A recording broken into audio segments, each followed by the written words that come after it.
Goazen ikastera goiko notak.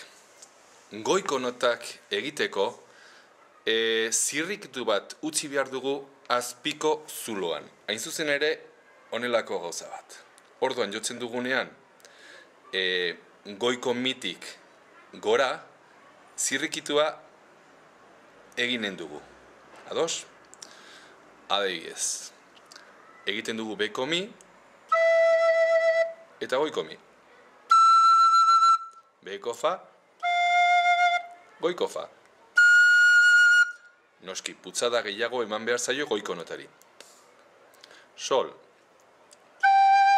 Goiko sol. La. Goiko la. Kontuz, goiko zirekin, posizioa ezberdina da eta. Beko zi, eta orain goiko zi honela da. Eta begira nola den do.